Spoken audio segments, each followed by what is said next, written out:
You know, some people love the snow, but I hate it. I'd rather be in the shop building engines. As a guy who loves the hot weather, Nick can't wait for the long Montreal winter to end. But while he's looking forward to summer, he has plenty of work inside his shop, building old-school muscle car power.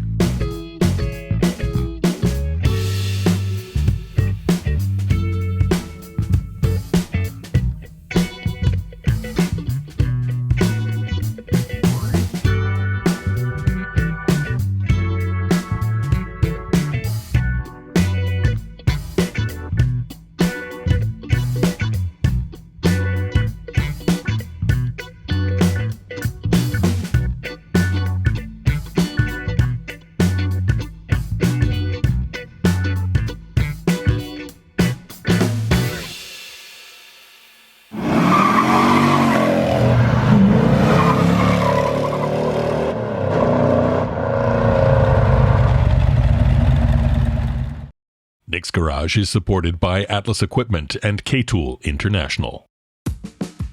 Hi, I'm Nick, and welcome to my shop. I've been working with American muscle cars and building cars and restoring cars, and of course doing a few light details and of course partial restorations, whatever. I've been doing this for almost 50 years, and I love it. It's my passion. And you know, I build the engines. I build them mild, I build them with a little bit tweaked, a bit more horsepower. But a lot of my guys that want engines built or cars, they just want to drive them. You know, back in the old days, we used to do a lot of drag racing. We used to put headers on. We used to beat up the engines, rev them high, lighten up the cars, put headers and everything. But now I've changed, you know, we got older, and I've got a lot of customers that want to cruise with their cars. Here's one right here. This one belongs to Carl. He's got a 71 CUDA, and he's building it just to cruise around. And of course, I just built this engine, which we just took off the dyno a few days ago. And it's just an original 340 engine that came from the factory. So all he wanted me to do is build it stock, dyno test it, if everything goes well, detail it, and have it ready for shipping. And after all, he is restoring this 71 CUDA fully, all the way. So of course, he wants a good running engine. So Carl, if you're watching, your engine is ready. This is a factory brake horsepower 275 from the factory at 5,000 RPM. You know, it didn't surprise me at all. We did it exactly factory specs with a milling cam that was the factory specs for a high performance 340. And we got 280 horsepower at 5,000 RPM. My customer was not looking for anything more than that. He wanted factory power. And exactly what we got. You know, he has the electronic distributor, exhaust manifolds, basically a stock flat a flat tappet, hydraulic flat tappet camshaft. It's all we needed. Put a new timing chain, oil pump, regrind the crank, balance the crank, new bearings, rings, pistons, water pump, timing chain, oil pump, and so forth. And now we got the finished product. This is my most recent engine, but I've got a lot more going on in the shop. Here, let me just go through with a few with you guys. I've got also the 6-cylinder that belongs to George, my cameraman, for a 64 Bel Air. Yes, it's a big 6, 230, or should I say it's a 230 cubic inch. I'll make a video one day on it, tearing it down. I've never worked on one of these engines, only partial repairs when I used to work at the dealership. But this one here is gonna be a full tear down. What I'm gonna see? We'll see. We're gonna tear it down. And I know it has a major oil leak at the rear seal. So that's one good reason. And we're gonna get some new pistons. We're gonna do a valve job, maybe a little port work. Nothing special. After all, it is a nice cruising car. And George, all he wants is a factory rebuild. Yes, I can't wait to get working on this one. It's going to be one of my first 6-cylinders to get done in the shop. And you know what? Speaking of a 6-cylinder, once it gets done, it's going to be my first 6-cylinder in line on the dyno. So it's going to be something really new to me. After all, we have a bell housing in stock for it, which is a Chevy. They're all the same as a V8. I've got his flywheel. It's a manual transmission from the car, which is going to make it a lot more simple. So you guys stay tuned in the future for that. Can't wait to tear it down, build it, and then of course dyno test it. What kind of power is it going to make? Who knows? Let's build it, put it on the dyno, and find out. If you guys noticed that the Kowalski number 2, the Challenger that came in from San Francisco, or should I say on the outskirts of San Francisco, that belongs to Dan, Morgan Hills, California. And I've sent out the car to get a wheel alignment done on it. And also, I finally got the correct air cleaner for the car. This is what it should be. Double snorkel, wrinkle black finish. I got the pipe plate, which is still on the car with his 69 air cleaner, which I'm going to remove when it gets back from the alignment shop. You know, and of course I got a brand new filter element right there underneath. So when the car gets back, hopefully I have it done this week or next week. I'm still waiting for a few pieces to come in from outsources, because I got parts coming in every day from so many different places. You know what? You have to get parts in every day or else nothing gets done. And then, of course, this is the steering wheel that came with the car. I'm going to send it back to Dan because, you know, we did install a rim blow steering wheel like Kowalski had back in the movie Vanishing Point. So this is a nice piece. I'll send it back to Dan. And I've also had his rear end replaced. I believe it's over there. He had a 294 unit. I believe this is it right here with a non-sure grip. If you guys take a good look, if you look in here, there's no clutch pack. So this is an open differential. Yes, this is an 8 3/4 rear end, and it was the cheap model too. It was the 741 casing, which is the 1 3/4 pinion, which is a very thin pinion. Now, what I've installed in the car was another casing, a 49 casing, which is the heavy duty pinion, 1 7/8 in diameter, with the 323 gear ratio and a short grip. And of course, now that is the right setup for his car. You know, I don't know why the car came with a 294 non-short grip, but you know, we did build a 440. It is a Kowalski car. It should have a short grip, and now it's gonna be more of a muscle car. And here's another one. This one belongs to Matthew. He's got a 69 Roadrunner, 6-barrel. He converted to a 6-barrel, well, should I say he bought out of that. And we had a dyno tested not long ago, and it did pretty well. My job here is to make sure it's nice and clean, detailed, oil leak free of any leaks. And it needs a lot of little detailing. You know, I found the correct water pump housing because we needed 2 5/8 fittings because it's a 69. I've got Jason. Jason, how you doing with those valve covers? Let's take a look. I just want to show our viewers what some engine builders do. You're fighting the valve covers, eh? Yeah. You know why? I don't know. For some reason, so many times I've taken apart engines, people use all kinds of glue.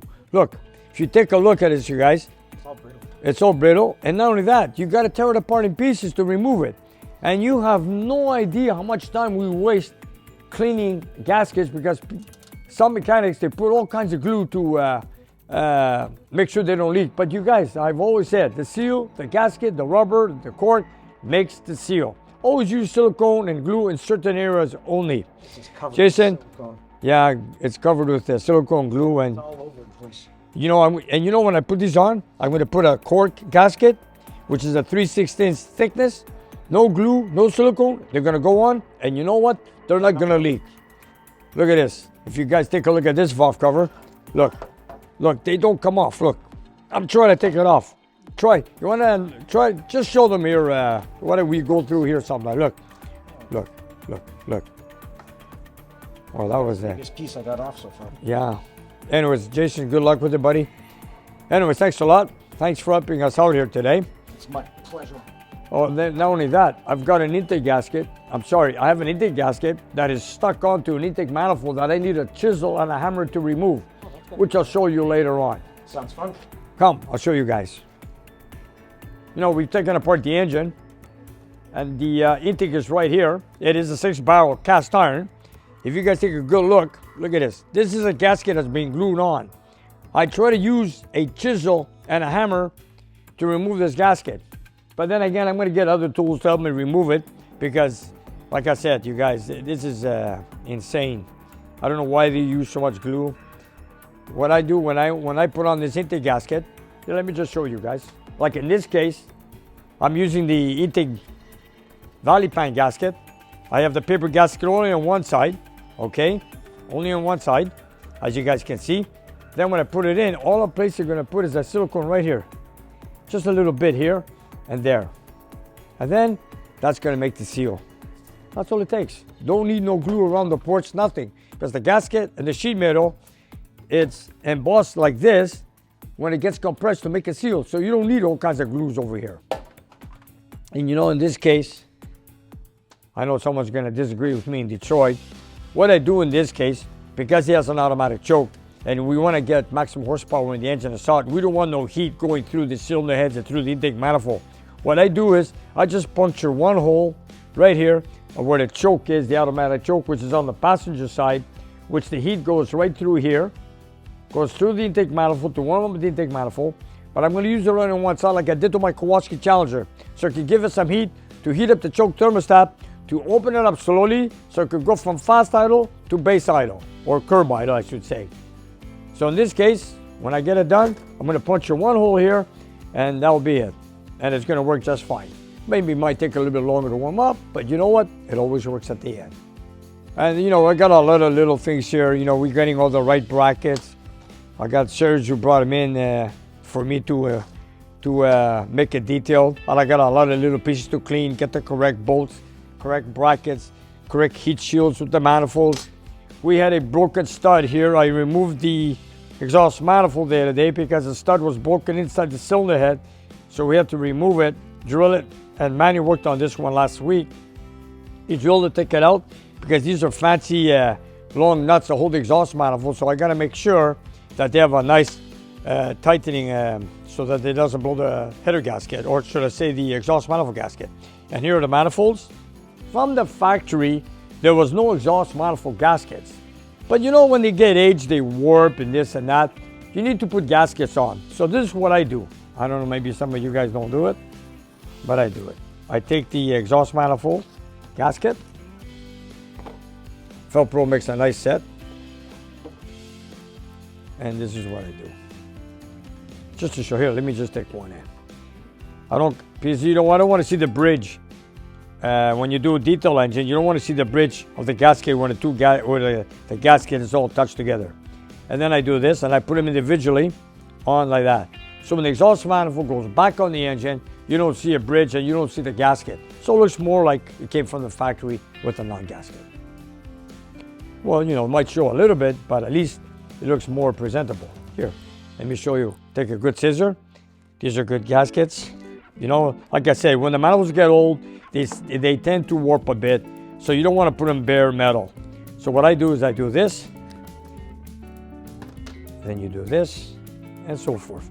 And then you put them all individually, like that. Anyways, you guys, Felpro makes a good gasket. There's the part number if you guys wish to get with some. It's all here. Free tip. And let me show you another one. And this being a 6-barrel, I received the carburetors that came in from Don Oak from Ontario, the carb guys. So he had them rebuilt for me. And of course, they are basically stock. They are also detailed. When he has them shipped over, he screws them on a piece of board or sort of piece of wood to make sure that they don't get tangled up in the transportation, which is very important. And I also wanted to say on these carburetors, of course, Don, he machines all the base of the flanges to make sure they're perfect. And sometimes the intake might be a little bit warped or something. And just to be sure, I don't use these paper gaskets on the base. I use this Teflon coated base gaskets. They're pretty thick and they absorb any non-straightness whatsoever. And it's a pretty good gasket. They never leak. They're Teflon coated and you can always reuse them. If you guys want the part number, it's right here, 1904. Get 3 of those and your job is done. I love these multiple carburetor engines. You know, you got a 6-pack or 6-barrel or like a tri-power, they call it Pontiac. Then you got the 2 4-barrels, they call it in Chrysler Hemi, which is a street Hemi, which is, this was set up for 1966 till 71, all street cars. This is a factory, all factory, except not being a 426, but being a 528. Oh, by the way, these are the valve cover gaskets I use. They're 3/16 thick. They're number 1610. I put them on the valve cover with the tabs, no silicone, no glue whatsoever, and they work like a champ. And if you notice behind me, I've got a 68 Hemi GTX 4-speed car. It came here with electrical problems, a little starter problem, and of course I ordered a printed circuit for the dash because we wanted the flasher to work in the dash. So we got a few pieces on order. I got Robert working on this one. They belongs to Eugene from just outside of Kingston, Ontario. So he's left it here for a few weeks so I could get working on it. You know, we had a problem with the starter. We took it off, sent that out to get fixed because I needed something to do with the solenoid. And I've got pieces coming in, hopefully next week, so I can continue working on it. And there you have it on the GTX. Okay, then I've got this one here. People are asking me, what's this 390 Thunderbird engine? Well, this one here belongs to Francis in Ontario for a 64 Galaxy. This engine, all we did was painted the engine, cleaned it out, got new spark plug wires, new spark plugs, and of course, a little detail. We also put a new gas filter, a new filter, oil filter. We painted the engine, and that's about it. And of course, we put a couple of new gaskets. So I've called him this morning, left him a message, and I told Francis, if you want to bring that 64 Galaxy to get the engine installed, bring it on down. 1964 Ford Galaxy. Apparently it's a nice car. I haven't seen it yet, but it should be a nice car. And if you guys are asking, what's the other engine back there? This one here is a 440. It belongs to Pierre from Gatineau, Quebec. This is going to be a stock rebuilt 440 with a cast crankshaft. It's nothing special. He told me, Nick, rebuild a stock. It goes into a big Chrysler car. I just want to cruise with it. So I got to get going on this. I've got the crankshaft. I've got the pistons, so I got to get working on this. So Pierre, if you're watching, I'm working on this too right now. And then I got another 440 that belongs to Todd from Toronto. Come on down. Yeah, we got a lot of 440s. This one here belongs to Todd. I've taken it apart. I noticed it's been rebuilt. I got the pistons there. It's a 30 overbore. But the problem is I noticed that the crankshaft was 30 under and all the bearings were scratched. I wanted to make sure, I had to send the crank out to make sure if it could stay at 30 thou because it was already undersized, whoever had it done before. So I wanted to make sure if I needed to replace the crank or not. So they called me up yesterday and they told me, Nick, we can fix the crank at 30, get you new bearings, and of course polish it, it'll be good as new. And this is the cam we pulled out. These are the cylinder heads. Oh, here's the bearings right here. They're kind of scored. Look at that. And he's lost oil pressure. So our job is to, there was a couple that were really bad. Here they are. See, they're scuffed. Anyways, and then of course, here's another one.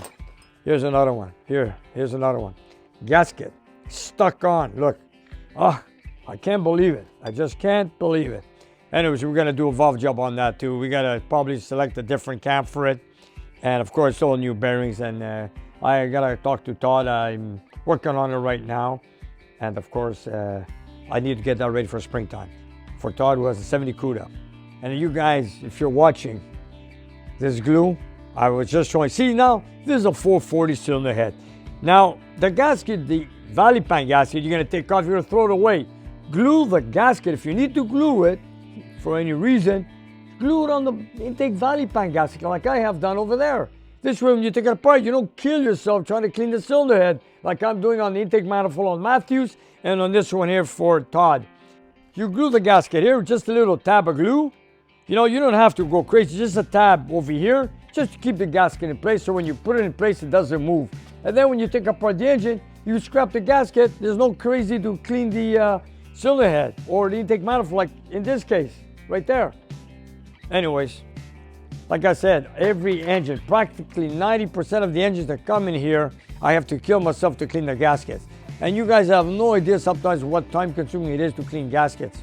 Anyways, I have to go through it no matter what. And then I've got this 354 Hemi right over here. I've assembled the short block. I just got the shop manual the other day. I ordered some new piston rings because I installed the piston rings that came with these pistons. But I've gapped them in, I put them in, and it's very hard to turn the engine. You know, I've got a piston wall clearance of 2 thou. I don't know why it's so hard. The bearing clearance are good. So I've ordered another set of rings just to be on the safe side because I don't want to start the engine and then as the rings heat up for any reason, or the cylinders or the pistons heat up and then seize on me when it gets hot. So I'm going to take my time on this one. I want to make sure I don't have any issues with it. 1956 Chrysler Imperial. I've got another Hemi I got to put together, which belongs to Michael in Pennsylvania, which is right there, which I'm going to start working on it right now, right there. And it's a brand new block, standard bore. He's got me everything.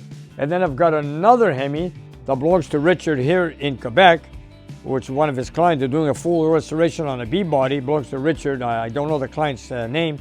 And this is the Hemi that's got everything brand new, which I have sent out the brand new block because I have to get it bored out to 4.500 inch bore because the pistons are brand new 4.500, but the block was a rough bore, less than 4.500.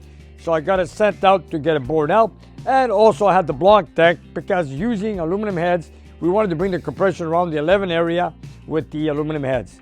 So that block comes in, I'm gonna set out the crank to get balanced. Then after that, it's ready for assembly. And I don't know what we're gonna go with, dual quad, 4-barrel, fuel injection to put in the dyno later on. I do not know until I have the engine assembled. If you guys are asking, what's the Roadrunner doing here? Okay, this Roadrunner belongs to a local friend of mine. His name is Gasket. It's a 1970 Roadrunner with a Hemi 4-speed. What we need to do is when we had the gearbox taken out and fix the shifter, because sometimes when you power shift it, it has a little vibration. So we had the gearbox 4-speed removed and the shifter, and we're having them both overhauled with Robert. It has a buddy of his that's helping me out on that gearbox. So it should be coming in this week to working on it. We have it at his house because he'd use the press to pull out the shaft from the casing. But anyways, we got a few 4-speeds to do. We also have one going for Martin from Ontario, also for a 70 Super B that used to be automatic. The car was factory 4-speed, then he bought it with an automatic transmission. Also his car, we're converting to a 4-speed back the way it came from the factory. So I'm working on another gearbox with Martin. That's another 4-speed. And maybe another 4-speed. I might have a buyer on the Hemi and he wants a 4-speed for a B body. What I've got there is for an E body. So I'm looking to convert that to a B body in case he buys the engine. So I've got a lot of 4-speeds in mind. And right here in my engine room, I've got my brother's Hemi, which I got to assemble the cylinder heads, which are right here, which I'm just going to get them assembled to put them back on the engine. And we're still doing some R&D with this, research and development, but we're not done yet. Then again, I've got the 440 here that belongs to Sylvain. I don't remember what kind of a car is going in, but he's supposed to bring in a 6-barrel setup so I can get it doing. So I can get it going. And I got to do the cylinder heads on it right now. They're cast iron heads with a little porting. Short block is ready. It's going to go with a hydraulic flat tappet. He's going with headers. He's going with exhaust manifolds. I do not know. So I'm waiting for him to come on in, and then we'll take it from there. And then I've got the cylinder heads that came off Bob's 72 Duster. Yeah, these heads are, we realized that they've been taken off the engine before. We thought nobody tampered with it. You know, I realized after I took apart the cylinder heads, I took them apart, I noticed that they had valve guides in there, had a few shims. So these heads have been removed from the car. The short block is original. The head's been removed. I've seen different valve seals, a few shims on the valve springs. These seals are not factory seals. And now we got to do a valve job on. So I've ordered stainless steel exhaust valves staying at 1/600. And of course I ordered 202 intake valves instead of the 1.88 which came with the 1972. So I got to do a valve job on that. And at the same time I've ordered brand new pistons for the 340. And of course I've got a camshaft coming in from Bob from Michigan. So we can install it and get it ready soon.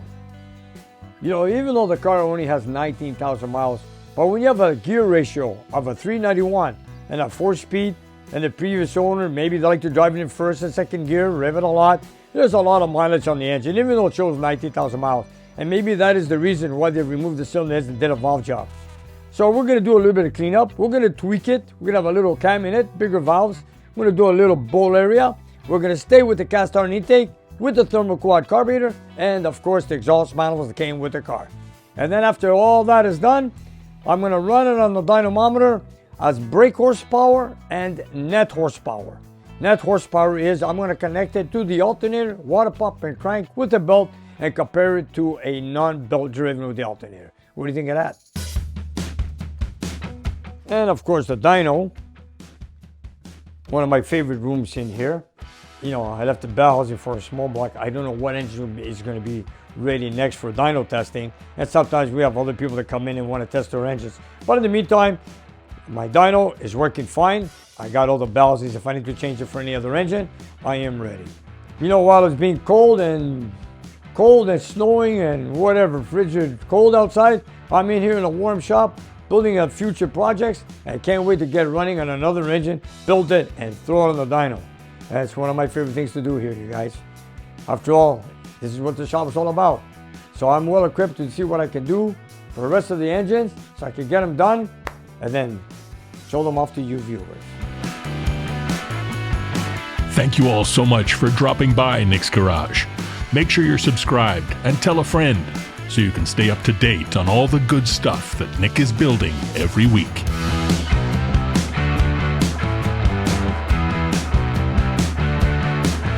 Okay, so there you have it, you guys. Just wanted to show you guys what's going on in the shop, what's coming up in the future. So give me some time, let me finish them off. And then before you know it, they're going to be on video for you viewers to watch and enjoy. Thank you very much for watching us here on Nick's Garage. And you guys, if you look down below the video, we have a whole bunch of merchandise that you guys can buy. So whatever you like, buy it, love it, wear it, and enjoy it. And help spread the word of Nick's Garage. And if you have some time, check out our Patreon page. We have extra content and you guys can watch it and take it from there. And we'll see you next time.